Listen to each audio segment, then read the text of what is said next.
भाग मूवी के स्टार्ट में हमें 1985 का सीन बताया जाता है, जब सुप्रीम कोर्ट में एक बहुत ही क्रिटिकल केस चल रहा था।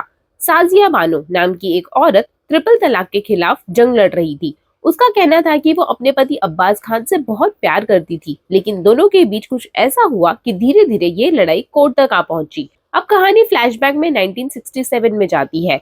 यहाँ हम देखते हैं कि अब्बास बीए एलएलबी का लेक्चरर है। वहीं साजिया भी पढ़ती थी, तो यहाँ दोनों में प्यार हो जाता है। फिर बात शादी तक चली जाती है और बड़ी ही आसानी से उनकी शादी भी हो जाती है। वो एक साथ बहुत खुश रहते हैं। अब्बास एक बहुत अच्छा वकील था। इनकी जिंदगी में सब कुछ ठीक चल रहा था। एक दिन बानो के साथ उनके पड़ोसी ने गार्डन में बदतमीजी की, तो अब्बास ने वो गार्डन उसी वक्त लीगली बानो के नाम पर कर दिया। 1.5 साल के बाद बानो ने एक बच्चे को जन्म दिया और अब्बास ने ज्यादा से ज्यादा हार्ड वर्क करना भी शुरू कर दिया।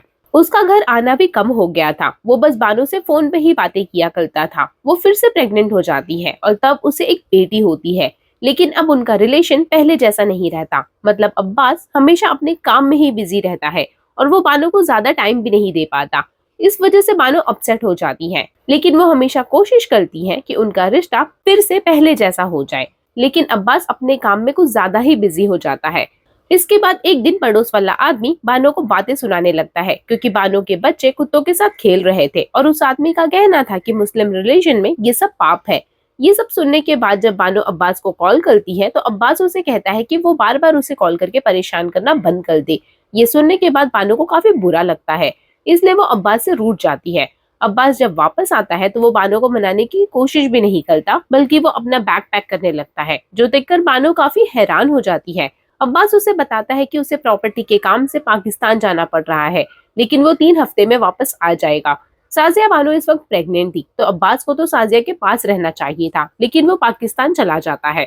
वो पाकिस्तान जाने के बाद भी साजिया से बात नहीं करता। वो 3 हफ्तों का बोल कर गया था, लेकिन अब 3 महीनों के बाद वापस आया है। साजिया बानो अब्बास के वापस आने की खुशी में सब कुछ भूल गई थी। अब्बास ने बानो से बताया कि उसने पाकिस्तानी लड़की से शादी कर ली है, जिसका नाम सायरा है, और वो उसे साथ लेकर आया है। ये सुनकर बानो के पैरों तले जमीन खिसक जाती है। इस धोखे ने उसे अंदर से तोड़ दिया था। अब्बास की माँ बानो को समझाती है कि सायरा इनके फूफू की लड़की है और अब्बास को मजबूरी में शादी करनी पड़ी, क्योंकि सायरा का हस्बैंड उसे उम्र में बड़ा था और उसे मारा पीटा करता था। अब उसके हस्बैंड का इंतकाल हो गया है और सायरा अकेली पड़ चुकी है। इसी वजह से अब्बास को उसे शादी करनी पड़ी, लेकिन बानो सायरा को एक्सेप्ट नहीं कर पा रही थी। साजिया बहुत दुखी थी, पर उसको यही समझाया जा रहा था कि साजिया कोई पहली लड़की नहीं होने वाली है जिसके हस्बैंड की 2 बीवियां होंगी। मुस्लिम्स में तो ये बात आम है। बाहर लोगों की भीड़ सायरा को गाड़ी में बैठे देख रही थी। साजिया यहाँ एडजस्टमेंट करने को रेडी हो जाती है और वो सायरा को अंदर आने देती है। रात में अब्बास साजिया को पूरा सच बताता है कि सायरा से शादी बस उसकी मजबूरी थी। साजिया हमेशा अब्बास की पहली और हमेशा मेन वाइफ रहेगी। सायरा इनके आउट हाउस में रहा करेगी और बस साजिया के बच्चों की केयर करने के लिए ही घर में आएगी। अगले दिन से बानो अब्बास का कोई भी काम करने की कोशिश करती है, तो सायरा उसे खुद से ही पहले से ही कर दे रही थी। ये सब देखकर बानो को बहुत अजीब लगता है।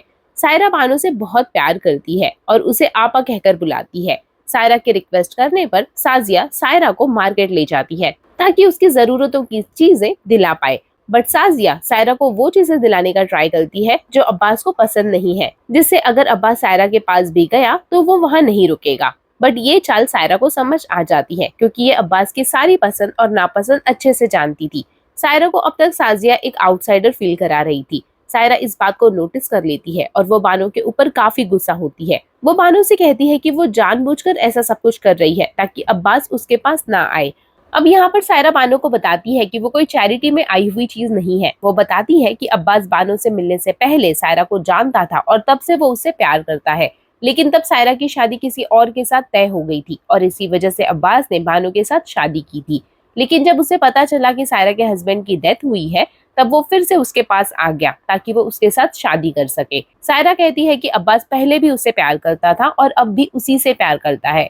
सायरा कहती है कि अगर शादी से पहले वो अब्बास के सामने शर्त भी रख देती कि उसे अपनी पहली बीवी को यानी कि बानो को डिवोर्स देना होगा, तभी वो उसके साथ शादी करेगी, तो अब्बास वो भी करता। अब ये सुनने के बाद बानो पूरी तरह से हिल जाती है। उसने कभी नहीं सोचा था कि अब्बास उसे इतना बड़ा झूठ बोलेगा।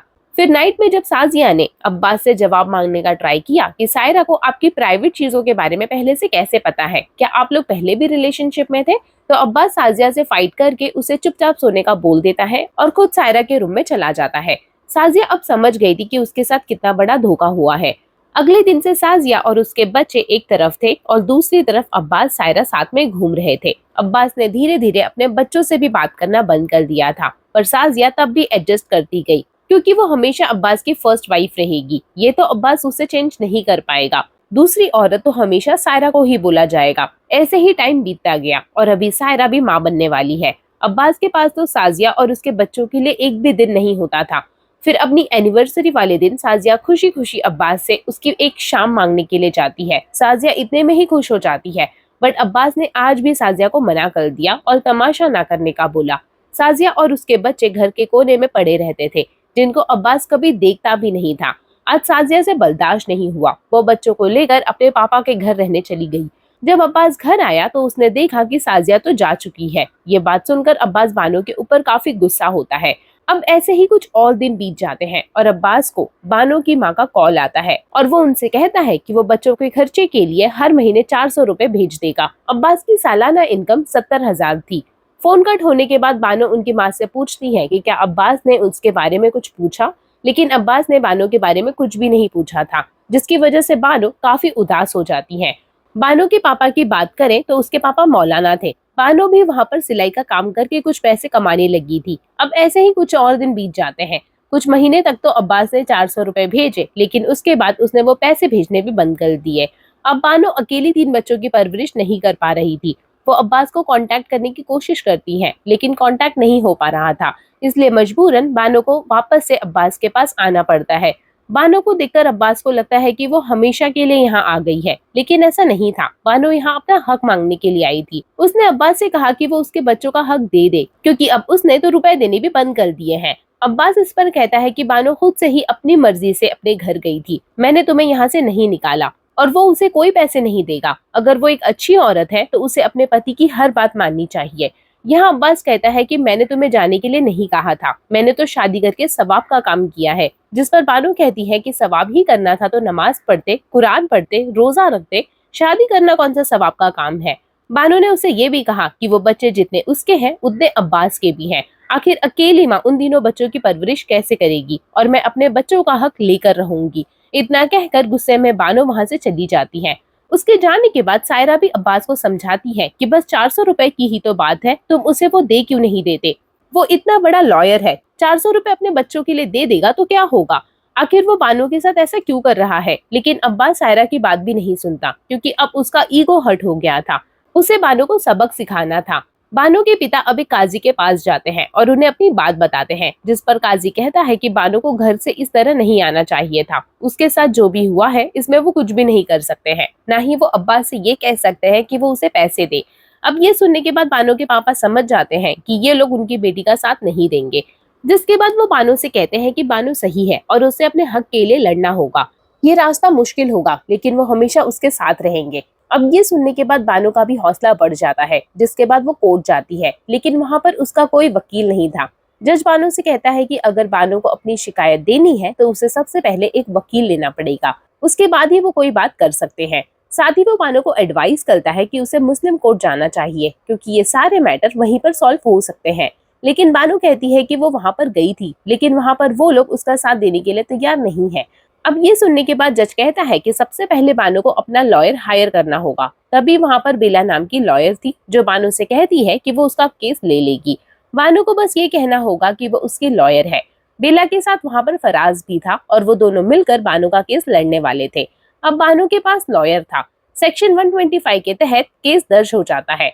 ये नोटिस अब्बास के पास पहुंचता है और ये देखकर अब्बास बहुत हैरान था कि बानो ऐसा भी कर सकती है, और वो भी फैसला कर लेता है कि वो इसका जवाब जरूर देगा। लेकिन सायरा उसे समझाती है कि वो ऐसा ना करे, पर अब्बास उसकी कोई बात नहीं सुनता। बानो ने एक मुस्लिम औरत होकर अपने पति पर केस किया था, इसलिए ये खबर हर जगह फैल जाती है, और इसी बात से बानो से उपकाजी नाराज हो जाते हैं कि उसे ऐसा नहीं करना चाहिए था। वो एक औरत है और उसे अपनी हद में रहना चाहिए था। ये सुनकर बानो उससे कहती है कि उसने भी कुरान पढ़ा है और वो जानती है कि उसके हक क्या है। वो अपने बच्चों के हक के लिए लड़ रही है।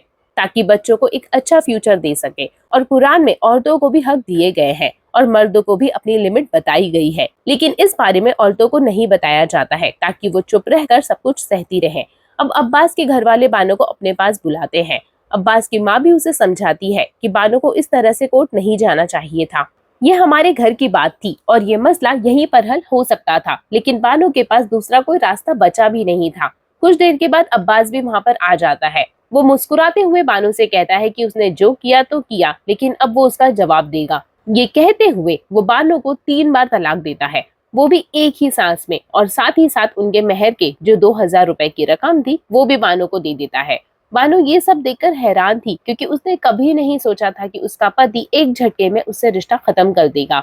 हालांकि अब्बास को ऐसा करने से उसकी माँ, सायरा और बहन सब रोक रहे होते हैं, लेकिन अब्बास किसी की भी नहीं सुनता और वो बानो को डिवोर्स दे देता है, जिससे बानो पूरी तरह से टूट जाती है। अब्बास कहता है कि बानो सेक्शन 125 से तब तक उसके ऊपर केस कर सकती है जब तक वो उसकी वाइफ है, लेकिन अब वो बानो को डिवोर्स दे चुका है और मेहर की रकम भी दे चुका है और अब बानो की जिम्मेदारी उसके ऊपर नहीं है। जो सुनने के बाद बानो पूरी तरह से दुखी हो जाती है।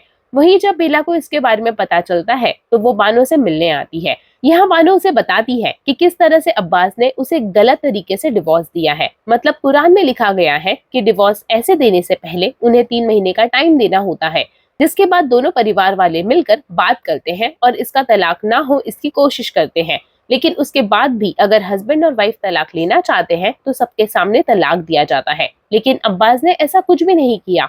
जो सुनकर बेला कहती है कि अगर ऐसा है तो बानो को चिंता करने की कोई जरूरत नहीं है, क्योंकि अगर अब्बास ने उसे सही तरीके से डिवोर्स नहीं दिया है तो इसका मतलब डिवोर्स तो हुआ ही नहीं है। वो अभी भी अब्बास की वाइफ है और उसे उसके खर्चे के पैसे देने होंगे। अब ये सुनने के बाद बानो को फिर से एक उम्मीद मिलती है, जिसके बाद फिर से उनका केस शुरू हो जाता है। अब इनका केस हाई कोर्ट में चलता है, जहां अब्बास का कहना था कि वो बानो को तलाक दे चुका है, उस पर बानो के बच्चों की कोई जिम्मेदारी नहीं है। बानो ने कोर्ट में कहा कि कुरान में लिखा गया है कि तलाक देने से पहले पति को पत्नी को पहले बताना चाहिए और आपस में दो परिवार की बात भी होनी चाहिए।